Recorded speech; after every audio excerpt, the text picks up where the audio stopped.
ഉൽപ്പത്തി പുസ്തകം 22-23 അധ്യായങ്ങൾ. അബ്രാഹത്തിൻ്റെ ബലി. പിന്നീടൊരിക്കൽ ദൈവം അബ്രാഹത്തെ പരീക്ഷിച്ചു. അബ്രഹാം അവിടുന്ന് വിളിച്ചു, ഇതാ ഞാൻ. അവൻ വിളി കേട്ടു. നീ സ്നേഹിക്കുന്ന നിന്റെ ഏക മകൻ ഇസ്ഹാക്കിനെയും കൂട്ടിക്കൊണ്ട് മോറിയ ദേശത്തേക്ക് പോവുക. അവിടെ ഞാൻ കാണിച്ചു തരുന്ന മലമുകളിൽ നീ അവനെ എനിക്ക് ഒരു ദഹനബലിയായി അർപ്പിക്കണം. അബ്രഹാം അതിരാവിലെ എഴുന്നേറ്റ് കഴുതയ്ക്ക് ജീനിയിട്ട് 2 വേലക്കാരെയും മകൻ ഇസ്ഹാക്കിനെയും കൂട്ടി ബലിക്ക് വേണ്ട വിറകും കീറിയെടുത്ത് ദൈവം പറഞ്ഞ സ്ഥലത്തേക്ക് പുറപ്പെട്ടു. 3-ാം ദിവസം അവൻ തലയുയർത്തി നോക്കിയപ്പോൾ അകലെ ആ സ്ഥലം കണ്ടു. അവൻ വേലക്കാരോട് പറഞ്ഞു, കഴുതയുമായി നിങ്ങൾ ഇവിടെ നിൽക്കുക, ഞാനും മകനും അവിടെ പോയി ആരാധിച്ച് തിരിച്ചു വരാം. അബ്രഹാം ദഹനബലിക്കുള്ള വിറകെടുത്ത് മകൻ ഇസ്ഹാക്കിൻ്റെ ചുമലിൽ വെച്ചു. കത്തിയും തീയും അവൻ തന്നെ എടുത്തു. അവർ ഒരുമിച്ച് മുമ്പോട്ട് നടന്നു. ഇസ്ഹാക്ക് തൻ്റെ പിതാവായ അബ്രഹാത്തെ വിളിച്ച്, പിതാവേ. എന്താ മകനെ? അവൻ വിളി കേട്ടു. ഇസ്ഹാക്ക് പറഞ്ഞു, തീയും വിറകുമുണ്ടല്ലോ, എന്നാൽ ദഹനബലിക്കുള്ള കുഞ്ഞാടെവിടെ? അവൻ മറുപടി പറഞ്ഞു, ബലിക്കുള്ള കുഞ്ഞാടിനെ ദൈവം തന്നെ തരും. അവരൊന്നിച്ചു മുമ്പോട്ട് പോയി. ദൈവം പറഞ്ഞ സ്ഥലത്തെത്തിയപ്പോൾ അബ്രഹാം അവിടെ ഒരു ബലിപീഠം പണിതു വിറകടുക്കി വെച്ചിട്ട് ഇസ്ഹാക്കിനെ ബന്ധിച്ച് വിറകിന് മീതെ കിടത്തി. മകനെ ബലി കഴിക്കാൻ അബ്രഹാം കത്തി കയ്യിലെടുത്തു. തൽക്ഷണം കർത്താവിൻ്റെ ദൂതൻ ആകാശത്ത് നിന്ന് അബ്രഹാം അബ്രഹാം എന്ന് വിളിച്ചു. ഇതാ ഞാൻ. അവൻ വിളി കേട്ടു. കുട്ടിയുടെ മേൽ കൈവയ്ക്കരുത്, അവനെ ഒന്നും ചെയ്യരുത്. നീ ദൈവത്തെ ഭയപ്പെടുന്നുവെന്ന് എനിക്കിപ്പോൾ ഉറപ്പായി, കാരണം നിന്റെ ഏകപുത്രനെ എനിക്ക് തരാൻ നീ മടി കാണിച്ചില്ല. അബ്രഹാം തലപൊക്കി നോക്കിയപ്പോൾ തൻ്റെ പിന്നിൽ മുൾച്ചെടികളിൽ കൊമ്പുടക്കി കിടക്കുന്ന ഒരു മുട്ടാടിനെ കണ്ടു. അവൻ അതിനെ മകന് പകരം ദഹനബലി അർപ്പിച്ചു. അബ്രഹാം ആ സ്ഥലത്തിന് യാഹ്വേരെ എന്ന് പേരിട്ടു. കർത്താവിൻ്റെ മലയിൽ അവിടുന്ന് വേണ്ടത് പ്രദാനം ചെയ്യുന്നുവെന്ന് ഇന്നുവരെയും പറയപ്പെടുന്നു. കർത്താവിൻ്റെ ദൂതൻ ആകാശത്തു നിന്ന് വീണ്ടും അബ്രഹാത്തെ വിളിച്ചു പറഞ്ഞു, കർത്താവ് അരുളി ചെയ്യുന്നു, നീ നിന്റെ ഏകപുത്രനെ പോലും എനിക്ക് തരാൻ മടിക്കായി കൊണ്ട് ഞാൻ ശപഥം ചെയ്യുന്നു, ഞാൻ നിന്നെ സമൃദ്ധമായി അനുഗ്രഹിക്കും. നിന്റെ സന്തതികളെ ആകാശത്തിലെ നക്ഷത്രങ്ങൾ പോലെയും കടൽ തീരത്തിലെ മണൽത്തിരി പോലെയും ഞാൻ വർദ്ധിപ്പിക്കും. ശത്രുവിൻ്റെ നഗര കവാടങ്ങൾ അവർ പിടിച്ചെടുക്കും. നീ എൻ്റെ വാക്കനുസരിച്ചുകൊണ്ട് നിന്റെ സന്തതിയിലൂടെ ലോകത്തിലെ ജനതകളെല്ലാം അനുഗ്രഹിക്കപ്പെടും. അബ്രഹാം എഴുന്നേറ്റ് തൻ്റെ വേലക്കാരുടെ അടുത്തേക്ക് ചെന്നു. അവരൊന്നിച്ച് ബേർഷെബയിലേക്ക് തിരിച്ചുപോയി. അബ്രഹാം ബേർഷെബയിൽ പാർത്തു. തൻ്റെ സഹോദരനായ നാഹോറിന് മിൽക്കായിൽ മക്കളുണ്ടായി വിവരം അബ്രഹാം അറിഞ്ഞു. അവർ മൂത്തവനായ ഊസ്, അവൻ്റെ സഹോദരൻ ബൂസ്, ആരാമിൻ്റെ പിതാവായ കെമുവേൽ, കേസെദ്, ഹാസോ, പിൽഷാദ്, ഇത്ലാഫ്, ബത്തുവേൽ എന്നിവരായിരുന്നു. ബത്തുവേൽ റബേക്കയുടെ പിതാവായിരുന്നു. അബ്രഹാത്തിൻ്റെ സഹോദരനായ നാഹോറിന് മിൽക്കായിൽ ഉണ്ടായവരാണ് ഈ 8 പേരും. അതിനു പുറമെ അവൻ്റെ ഉപനാരിയായ റാവുമായിരുന്ന തേബക്, ഗഹം, തഹഷ്, മാക്കഹ് എന്നീ മക്കൾ ജനിച്ചു. സാറായുടെ മരണം. സാറായുടെ ജീവിതകാലം 127 വർഷമായിരുന്നു. കാനാനിലുള്ള ഹെബ്രോൺ എന്നറിയപ്പെടുന്ന കിര്യാത്ത് അർബായിൽ വെച്ച് അവൾ മരിച്ചു. അബ്രഹാം സാറയെപ്പറ്റി വിലപിച്ചു. മരിച്ചവളുടെ അടുക്കൽ നിന്ന് എഴുന്നേറ്റ് എന്ന് അവൻ ഹിദ്യരോട് പറഞ്ഞു, ഞാൻ നിങ്ങളുടെ ഇടയിൽ വന്ന് പാർക്കുന്ന ഒരു വിദേശിയാണ്. മരിച്ചവളെ സംസ്കരിക്കാൻ എനിക്കൊരു ശ്മശാന സ്ഥലം തരിക. ഹിത്യർ അവനോട് പറഞ്ഞു, പ്രഭു, കേട്ടാലും അങ്ങ് ഞങ്ങളുടെ ഇടയിലെ ശക്തനായ പ്രഭുവാണ്. മരിച്ചവളെ ഞങ്ങളുടെ ഏറ്റവും നല്ല കല്ലറയിൽ അടക്കുക. ഞങ്ങളാരും ഞങ്ങളുടെ കല്ലറ അങ്ങേക്ക് നിഷേധിക്കില്ല. മരിച്ചവളെ അടക്കാൻ തടസ്സം നിൽക്കുകയുമില്ല. അബ്രഹാം എഴുന്നേറ്റ് നാട്ടുകാരെ ഹിത്യരെ വണങ്ങി. അവൻ അവരോട് പറഞ്ഞു, ഞാൻ മരിച്ചവളെ ഇവിടെ സംസ്കരിക്കുന്നത് നിങ്ങൾക്ക് സമ്മതമാണെങ്കിൽ സോഹറിൻ്റെ പുത്രനായ എഫ്രോണിനോട് എനിക്ക് വേണ്ടി മാധ്യസ്ഥം പറയുക. അവൻ മക്പേലായിൽ തൻ്റെ വയലിൻ്റെ അതിർത്തിയിലുള്ള ഗുഹ അതിൻ്റെ മുഴുവൻ വിലയ്ക്ക് എനിക്ക് തരട്ടെ. ശ്മശാനമായി ഉപയോഗിക്കാൻ അതിൻ്റെ കൈവകാശം നിങ്ങളുടെ മുമ്പിൽ വെച്ച് അവൻ എനിക്ക് നൽകട്ടെ.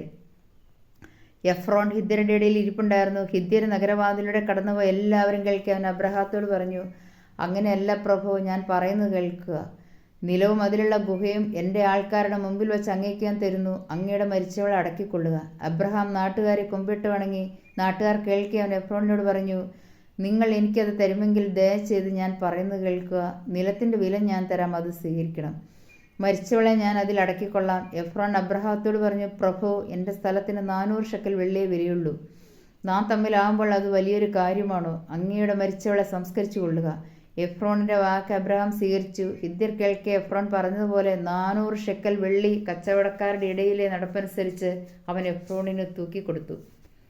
മാമ്രയ്ക്ക് കിഴക്ക് വശത്ത് മക്പേലായിൽ എഫ്രോണിനുണ്ടായിരുന്ന നിലം അതിൻ്റെ 4 അതിർത്തികൾ വരെയും അതിലെ ഗുഹയും വൃക്ഷങ്ങളും സഹിതം ഹിദ്യരുടെയും നഗരവാതിൽ കൂടി കടന്നുപോയവരുടെയും മുമ്പാകെ വെച്ച് അബ്രഹാത്തിന് അവകാശമായി കിട്ടി.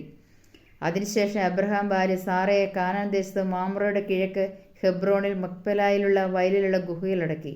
ആ നിലവും അതിലെ ഗുഹയും അബ്രഹാത്തിന് ഹിത്യരിൽ നിന്ന് ശ്മശാന ഭൂമിയായി കൈവശം കിട്ടി. ജോബിന്റെ പുസ്തകം 11-ാം അധ്യായം. സോഫാറിന്റെ പ്രഭാഷണം. നാമാത്യനായ സോഫാർ പറഞ്ഞു, അതിഭാഷണത്തിന് മറുപടി ലഭിക്കാതിരിക്കുമോ? ഏറെ പറഞ്ഞാൽ ന്യായീകരണമാകുമോ? നിന്റെ ജൽപ്പനം മനുഷ്യർ നിശബ്ദരാക്കുമോ? നിന്റെ പരിഹാസത്തിന് ആരും നിന്നെ ലജ്ജിതനാവുകയില്ല.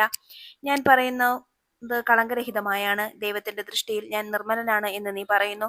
ദൈവം അതിരം തുറന്ന് നിന്നോട് സംസാരിക്കുകയും ദുർഗ്രഹമായ ജ്ഞാനത്തിന്റെ രഹസ്യങ്ങൾ നിന്നെ അറിയിക്കുകയും ചെയ്തിരിക്കുന്നെങ്കിൽ നിന്റെ അകൃത്യങ്ങൾ അർഹിക്കുന്നതിനേക്കാൾ കുറച്ചു മാത്രമേ ദൈവം നിന്നിൽ നിന്ന് ഈടാക്കിയിട്ടുള്ളൂ എന്ന് മനസ്സിലാക്കുക. ദൈവത്തിന്റെ ദുരൂഹ രഹസ്യങ്ങൾ ഗ്രഹിക്കാൻ നിനക്ക് കഴിയുമോ? സർവശക്തന്റെ സീമ നിർണയിക്കാൻ നിനക്ക് സാധിക്കുമോ? അത് ആകാശത്തേക്കാൾ ഉന്നതമാണ്. നിനക്ക് എന്തു ചെയ്യാൻ കഴിയും? അത് പാതാളത്തേക്കാൾ അഗാധമാണ്. നിനക്കെന്ത് മനസ്സിലാക്കാൻ സാധിക്കും? അത് ഭൂമിയേക്കാൾ നീളമുള്ളതും സമുദ്രത്തെക്കാൾ വീതിയേറിയതുമാണ്. അവിടുന്ന് കടന്നുവന്ന് ബന്ധനത്തിലാക്കുകയും ന്യായവിധിക്ക് വിളിക്കുകയും ചെയ്താൽ ആർക്ക് അവിടുത്തെ തടയാൻ കഴിയും? എന്തെന്നാൽ നിസ്സാരരായ മനുഷ്യരെ അവിടുന്ന് അറിയുന്നു. അകൃത്യങ്ങൾ കാണുമ്പോൾ അവിടുന്ന് അത് കണക്കിലെടുക്കാതിരിക്കുമോ? കാട്ടുകഴുതയുടെ കുട്ടി മനുഷ്യനായി പിറക്കുമ്പോൾ മൂടൻ ബുദ്ധിമാനായി തീരും.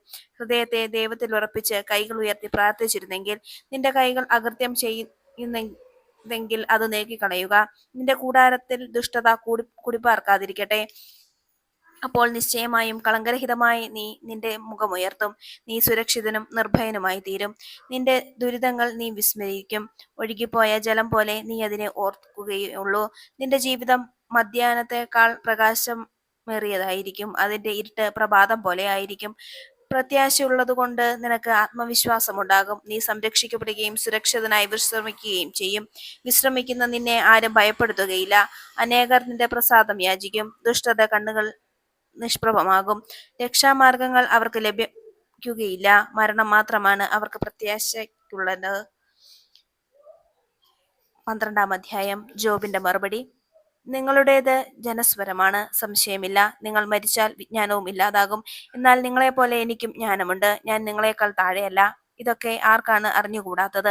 ഞാൻ എന്റെ സ്നേഹിതന്മാർക്ക് പരിഹാസപാത്രമാണ്. ഞാൻ ദൈവത്തെ വിളിച്ചപേക്ഷിച്ചു, അവിടുന്ന് എനിക്ക് ഉത്തരം അരുളി. ഞാൻ നിഷ്കളങ്കനും നീതിമാനുമാണ്, എന്നിട്ടും ഞാൻ പരിഹാസപാത്രമായി തീർന്നു. സ്വസ്ഥത അനുഭവിക്കാൻ നിർഭാഗ്യത്തെ അവജ്ഞയോടെ നോക്കുന്നു. കാലിടറുന്നവനെ അത് തള്ളിയിടുന്നു. വർച്ചക്കാരുടെ കൂടാരങ്ങൾ സമാധാനപൂർണമാണ്.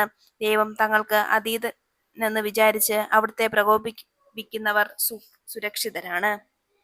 വന്യമൃഗങ്ങളോട് ചോദിക്കുവിൻ, അവ നിങ്ങളെ പഠിപ്പിക്കും. ആകാശപ്പറവകളോട് ചോദിക്കുവിൻ, അവ നിങ്ങൾക്ക് പറഞ്ഞു തരും. ഭൂമിയിലെ സസ്യങ്ങളോട് ചോദിക്കുവിൻ, അവ നിങ്ങളെ ഉപദേശിക്കും. ആഴിയിലെ മത്സ്യങ്ങളും നിങ്ങളോട് പ്രഖ്യാപിക്കും. കർത്താവിന്റെ കരങ്ങളാണ് ഇവയെല്ലാം പ്രവർത്തിച്ചതെന്ന് അവയിൽ ഏതാണ് അറിഞ്ഞുകൂടാത്തത്? മാനവരാശിയുടെ ജീവശ്വാസം സകല ജീവജാലങ്ങളുടെയും പ്രാണനും അവിടുത്തെ കരങ്ങളിലാണ്. നാവ് ഭക്ഷണത്തിന് സ്വാദ് പരിശോധിക്കുന്നത് പോലെ ചെവി വാക്കുകൾ പരിശോധിക്കുകയില്ലേ? വൃദ്ധരിലാണ് വിജ്ഞാനം, വയോധികനിലാണ് വിവേകം. വിജ്ഞാനവും ശക്തിയും ദൈവത്തോടു കൂടെയാണ്. അവിടുത്തേക്ക് ആലോചനയും വിവേകവുമുണ്ട്. അവിടുന്ന് നശിച്ചാൽ ആർക്കും പുനരുദ്ധരിക്കാൻ കഴിയുകയില്ല. അവിടുന്ന് ബന്ധിച്ചാൽ ആർക്കും മോചിപ്പിക്കാൻ കഴിയുകയില്ല. അവിടുന്ന് ജലത്തെ തടഞ്ഞു നിർത്തിയാൽ അത് വറ്റിപ്പോകും. അവിടുന്ന് അവയെ തുറന്നു വിടുമ്പോൾ അവ ഭൂമിയെ മൂടിക്കളയുന്നു. ശക്തിയും ജ്ഞാനവും അവിടത്തോടു കൂടിയാണ്. വഞ്ചിതനും വഞ്ചകനും അവിടുത്തേക്ക് അധീനരാണ്. അവിടുന്ന് ഉപദേഷ്ടാക്കളോട് ജ്ഞാനം ഉരിഞ്ഞു കളയുന്നു. ന്യായാധിപന്മാരെ ഭോഷന്മാരാക്കുന്നു. രാജാക്കന്മാരുടെ അരപ്പട്ട അവിടുന്ന് അഴിക്കുകയും അവരെ കച്ചയുടുപ്പിക്കുകയും ചെയ്യുന്നു. അവിടുന്ന് പുരോഹിതന്മാരുടെ അങ്കി ഊരിക്കളഞ്ഞ് ശക്തരെ മറിച്ചിടുന്നു. അവിടുന്ന് വിദഗ്ധരായ ഉപദേഷ്ടാക്കളെ മൂകരാക്കുന്നു. അവിടുന്ന് വൃദ്ധരുടെ വിവേകം എടുത്തു കളയുന്നു. അവിടുന്ന് പ്രഭുക്കന്മാരുടെ മേൽ നിന്ദ ചൊരിയുകയും ശക്തരുടെ അരപ്പട്ട അയക്കുകയും ചെയ്യുന്നു.